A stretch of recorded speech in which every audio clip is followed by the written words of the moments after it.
ക്രിസ്തുവിലുള്ള എന്റെ പ്രിയപ്പെട്ട ചേട്ടന്മാരും ചേച്ചിമാരും, ലോകത്തെമ്പാടുമുള്ള ആൾക്കാരുടെ മനസ്സിലിരിക്കുന്ന ഒരു സീൻ ഉണ്ട്, ദി ഷോഷാങ്ക് റിഡംപ്ഷൻ എന്ന പടത്തിൽ. ഏകദേശം 20 കൊല്ലായിട്ട് ആൻഡി ഡുഫ്രെയിൻ ജയിലിന്റെ ചുമരിനുള്ളിലാ. ഒരു ശബ്ദവും ഇല്ലാതെ, ക്ഷമയോടെ, ആരും അറിയാതെ ചെറിയൊരു കല്ലു ചുറ്റിക വെച്ച് അയാൾ ആ കട്ടിയുള്ള ചുവർ തുറന്നുകൊണ്ടിരിക്കുക. രാത്രി കഴിഞ്ഞ് രാത്രി, കൊല്ലം കഴിഞ്ഞ് കൊല്ലം. ഒടുവിൽ ആ രാത്രി വരുന്നു. മുന്നിലോ ഒരു ഇടുങ്ങിയ തുരങ്കം, ഇരുട്ട്, അഴുക്ക്, ഒരു ഉറപ്പുമില്ലാത്ത അവസ്ഥ. പിന്നിൽ വർഷങ്ങളായി അറിയാവുന്ന ജയില.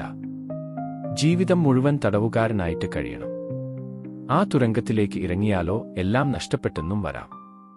എന്നാലും അയാൾ ആ തുരങ്കം തന്നെ തിരഞ്ഞെടുക്കുന്നു. എന്തിനാ?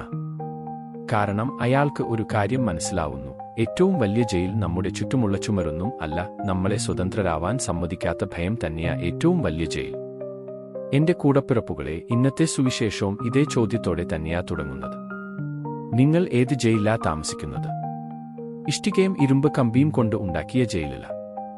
ഭയം കൊണ്ട് ഉണ്ടാക്കിയ ഒരു ജയിൽ? കുറച്ച് ദിവസം മുൻപ് ഒരു കാര്യം എന്നെ ഈ സുവിശേഷം ഓർമ്മിപ്പിച്ചു. റോമൻ റീത്തും സീറോ മലബാർ റീത്തും ഒരുമിച്ച് ആഘോഷിക്കുന്ന ഒരു ഗ്രാമത്തിൽ ഞാൻ കുർബാന അർപ്പിക്കാൻ പോയിരുന്നു. പശ്ചിമ ബംഗാളിലെ ചില സ്ഥലങ്ങളിലെ മാറിക്കൊണ്ടിരിക്കുന്ന രാഷ്ട്രീയ സ്ഥിതി കാരണം കാര്യങ്ങൾ കൂടുതൽ കടുപ്പമായാൽ വേറൊരിടത്തേക്ക് മാറുന്നത് സേഫാവുമോ എന്ന് കുറച്ച് അച്ഛന്മാർ ആലോചിക്കുവായിരുന്നു. അവരുടെ വർത്തമാനം കേട്ടപ്പോൾ പെട്ടെന്ന് ഇന്നത്തെ സുവിശേഷം മനസ്സിലേക്ക് വന്നു. യേശു ഒരിക്കലും ശിഷ്യന്മാർക്ക് സേഫ് ആയ ഒരു മിഷൻ പ്രോമിസ് ചെയ്തിട്ടില്ല. അവൻ കൊടുത്തത് തന്റെ സാന്നിധ്യമാ. എന്നെ പിന്തുടരൂ, എല്ലാരും നിങ്ങളെ വരവേൽക്കും എന്ന് അവൻ ഒരിക്കലും പറഞ്ഞിട്ടില്ല. അവൻ പറഞ്ഞത്, ശിഷ്യൻ ഗുരുവിനേക്കാൾ വലിയവനല്ല, ദാസൻ യജമാനേക്കാളും വലിയവനല്ല. ഗുരുവിനെ അപമാനിച്ച ശിഷ്യന്മാരെയും അപമാനിക്കും. ക്രിസ്തുവിനെ തള്ളിക്കളഞ്ഞ ക്രിസ്ത്യാനികളെയും തള്ളിക്കളയും. കുരിശ് ഒരിക്കലും ഒരു ആക്സിഡന്റ് അല്ല, അത് എപ്പോഴും ഈ യാത്രയുടെ ഭാഗം തന്നെയായിരുന്നു. ചിലപ്പോൾ നമ്മൾ വിചാരിക്കും ദൈവത്തോടുള്ള വിശ്വസ്ത ജീവിതം ഈസി ആക്കുമെന്ന്. യേശു ഒരിക്കലും അങ്ങനെ പറയുന്നില്ല. പകരം അവൻ അതിനേക്കാൾ വലിയ ഒരു കാര്യം പറയുന്നു: നീ എന്റെ കൂടെ നടന്നാ ഒരിക്കലും ഒറ്റയ്ക്ക് നടക്കില്ല. അതൊരു വലിയ വ്യത്യാസമാ. ഇന്നത്തെ സുവിശേഷം എങ്ങനെയാ തുടങ്ങുന്നത് എന്ന് ശ്രദ്ധിച്ചോളൂ. പേടിക്കണ്ട എന്ന് പറയുന്നതിന് മുൻപ് യേശു ആദ്യം ശിഷ്യന്മാരെ ഓർമ്മിപ്പിക്കുന്നു അവർ ആരുടെ കൂടെയാ എന്ന്. നിങ്ങൾ എന്റെ ശിഷ്യന്മാരാ. വേറൊരു വിധത്തിൽ പറഞ്ഞ, അവർ എന്നോട് ചെയ്തുപോലെ നിങ്ങളോടും ചെയ്താൽ ഒരു കുഴപ്പവും ഇല്ല. ഞാൻ ആദ്യം നടന്ന വഴിയിലൂടെ തന്നെയാ നിങ്ങളും നടക്കുന്നത് എന്നാ അതിന്റെ അർത്ഥം. എന്തൊരു ആശ്വാസമാ അത്! നമ്മുടെ കഷ്ടപ്പാടൊന്നും വെറുതെയല്ല, നമ്മുടെ പോരാട്ടങ്ങളും വെറുതെയല്ല. നമ്മൾ തള്ളപ്പെട്ടതുപോലും ക്രിസ്തുവിന്റെ ജീവിതത്തിന്റെ ഭാഗമായി മാറും. പിന്നെ യേശു 3 വാക്ക് ആവർത്തിക്കുന്നു: പേടിക്കണ്ട. 1 തവണയല്ല, 2 തവണയല്ല, 3 തവണ. എന്നാലും പേടിക്കാൻ ഒന്നുമില്ല എന്ന് അവൻ ഒരിക്കലും പറയുന്നില്ല. പകരം 2 തരം പേടികൾ തമ്മിലുള്ള വ്യത്യാസം അവൻ നമ്മളെ പഠിപ്പിക്കുന്നു. ഒന്ന് നമ്മളെ അടിമയാക്കുന്നത്, മറ്റേത് നമ്മളെ വിശുദ്ധരാക്കുന്നത്. അടിമയാക്കുന്ന പേടി. ആദ്യത്തേത് ആൾക്കാരെ പറ്റിയുള്ള പേടിയാ. അവർ എന്നെപ്പറ്റി എന്ത് വിചാരിക്കും? എന്നെ തള്ളിക്കളഞ്ഞാലോ? എന്റെ വിശ്വാസത്തെ കളിയാക്കിയാലോ? എന്റെ പേരും പെരുമയും പോയാലോ? ഞാൻ പരാജയപ്പെട്ടാലോ? ഒരുപക്ഷെ ഇതായിരിക്കും നമ്മുടെ തലമുറയുടെ ഒളിഞ്ഞിരിക്കുന്ന മതം, അപ്രൂവൽ എന്ന മതം. എന്നും നമ്മൾ ഫോൺ നോക്കും, ലൈക്സ് എണ്ണും, കമന്റ്സ് വായിക്കും. അറിയാതെ തന്നെ അപരിചിതരെ നമ്മുടെ മനസ്സമാധാനം തീരുമാനിക്കാൻ അനുവദിക്കും. മനുഷ്യന്റെ അംഗീകാരം ഇക്കാലത്തെ വലിയ വിഗ്രഹങ്ങളിലൊന്നായി മാറി. അതിനെ കൂടുതൽ പിന്തുടരുന്തോറും നമ്മൾ കൂടുതൽ ടെൻഷനിലാവും. കാരണം അതൊരിക്കലും സ്ഥിരമല്ല. ഇന്നത്തെ കൈയടി നാളത്തെ വിമർശനമാവും. ഇന്നത്തെ ഹീറോ നാളത്തെ ന്യൂസ് ഹെഡ്ലൈൻ ആവും. ആൾക്കാർ മാറും, അഭിപ്രായങ്ങൾ മാറും, കൾച്ചർ മാറും. ദൈവം മാത്രമേ ഒരിക്കലും മാറാതെ ഉള്ളൂ. ആധുനിക സൈക്കോളജി ഈ പേടിക്ക് വേറൊരു പേര് തന്നെ കൊടുക്കുന്നു: ലജ്ജ. ലജ്ജ പതിയെ പറയും, ആൾക്കാർ നിന്നെ ശരിക്കും അറിഞ്ഞിരുന്നേൽ ഒരിക്കലും നിന്നെ സ്നേഹിക്കില്ലായിരുന്നു എന്ന്. അതുകൊണ്ട് നമ്മൾ മുഖംമൂടികൾ ഇടാൻ തുടങ്ങും. വിജയത്തിന്റെ മുഖംമൂടി, ആത്മവിശ്വാസത്തിന്റെ മുഖംമൂടി, ആത്മീയതയുടെ മുഖംമൂടി, സന്തോഷത്തിന്റെ മുഖംമൂടി. പക്ഷേ മുഖംമൂടികൾ നമ്മളെ ഒരിക്കലും സുഖപ്പെടുത്തില്ല. അത് നമ്മളെ ഒളിപ്പിക്കും, അത്ര തന്നെ. ഇത് എവിടുന്ന് തുടങ്ങിയെന്ന് ബൈബിൾ കൃത്യമായി പറയുന്നു. ആദവും ഹവ്വായും പാപം ചെയ്തതിനു ശേഷം തോട്ടത്തിൽ ദൈവം നടക്കുന്ന ശബ്ദം കേട്ട് അവർ ഒളിച്ചു. ദൈവം ചോദിച്ചു, നീ എവിടെ?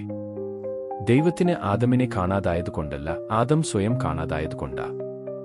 ആദം മറുപടി പറഞ്ഞു, എനിക്ക് പേടിയായി, അതുകൊണ്ട് ഞാൻ ഒളിച്ചു. പാപത്തിന്റെ ആദ്യത്തെ ഫലം ശിക്ഷയായിരുന്നില്ല, അത് ഒളിച്ചിരിക്കൽ ആയിരുന്നു.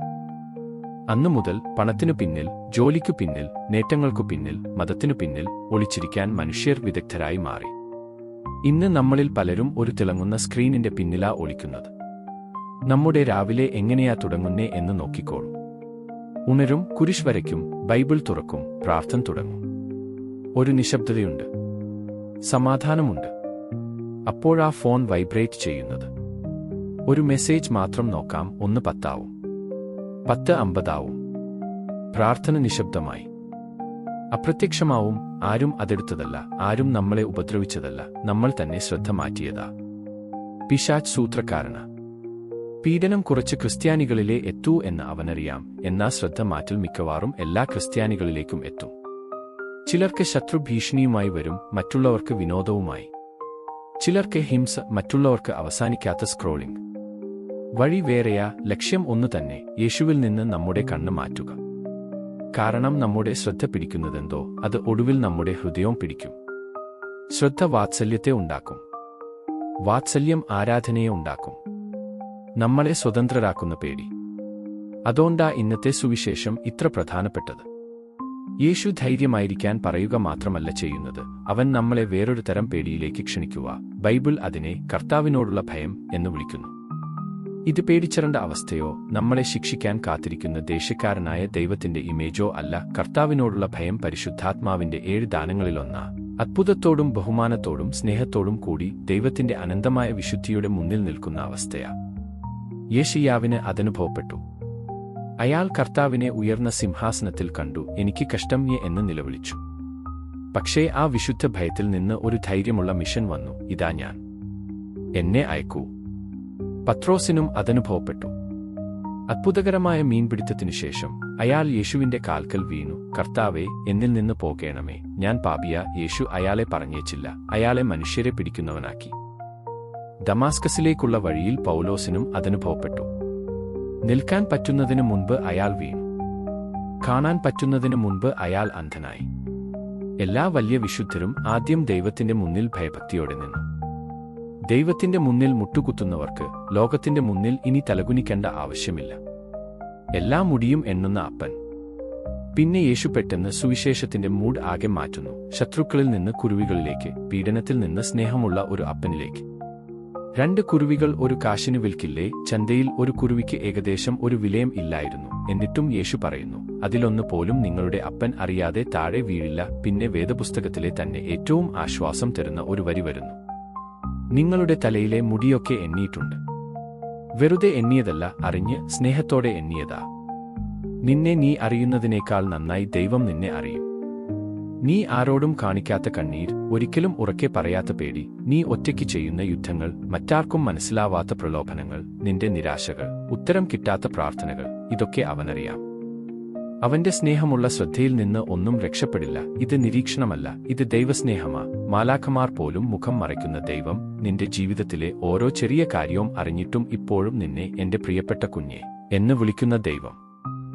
അതുകൊണ്ടാ വിശുദ്ധ യോഹന്നാൻ പറയുന്നത്, പൂർണ്ണമായ സ്നേഹം ഭയത്തെ പുറന്തള്ളും എന്ന്. കഷ്ടപ്പാട് ഇല്ലാതാവുന്നതുകൊണ്ടല്ല, പീഡനം അവസാനിക്കുന്നതുകൊണ്ടല്ല, ജീവിതം എളുപ്പമാവുന്നതുകൊണ്ടല്ല, മറിച്ച് നമ്മുടെ പേടികളേക്കാൾ വലിയ ഒരാൾ നമ്മുടെ കൂടെ നടക്കുന്നതുകൊണ്ടാ. കല്ലറ വിട്ട് ഇറങ്ങി നടക്കുന്നു. ആ ഇരുട്ടുള്ള തുരങ്കത്തിന് മുന്നിൽ നിൽക്കുന്ന ആന്റിയെ ഓർത്തോളൂ. കൊല്ലങ്ങളുടെ കഷ്ടപ്പാടിലൂടെയാ അയാൾ ജയിലിൽ നിന്ന് രക്ഷപ്പെട്ടത്. നമ്മുടെ കഥ വേറെയാ. നമ്മൾ നമ്മുടെ സ്വാതന്ത്ര്യത്തിലേക്കുള്ള വഴി കുഴിച്ചെടുക്കുന്നില്ല. യേശു നേരത്തെ തന്നെ ജയിൽ തുറന്നു കഴിഞ്ഞു. അവൻ ഒരു തുരങ്കത്തിലൂടെ ഇഴഞ്ഞല്ല വന്നത്. അവൻ ഒരു ശൂന്യമായ കല്ലറയെന്ന് ഇറങ്ങി നടന്നു വന്നതാ. അവൻ നമ്മുടെ ഇരുട്ടിലേക്ക്, നമ്മുടെ പേടിയിലേക്ക്, നമ്മുടെ ലജ്ജയിലേക്ക്, നമ്മുടെ മരണത്തിലേക്ക് പോലും കയറി വന്നു. അകത്തുനിന്ന് അതൊക്കെ പൊളിച്ചു കളഞ്ഞു. നമ്മുടെ സ്വാതന്ത്ര്യം നമ്മൾ സമ്പാദിച്ചതല്ല, അത് നമുക്ക് കിട്ടിയതാ. അത് കൃപയുടെ ദാനമാ. അതുകൊണ്ടാ യേശുവിനെ പേടിക്കണ്ടേ എന്ന് പറയാൻ പറ്റുന്നത്. ലോകം സേഫ് ആയതുകൊണ്ടല്ല, അവൻ ലോകത്തെ ജയിച്ചതുകൊണ്ടാ. കുറച്ച് നിമിഷത്തിനുള്ളിൽ ഒരു അസാധാരണ കാര്യം നടക്കും.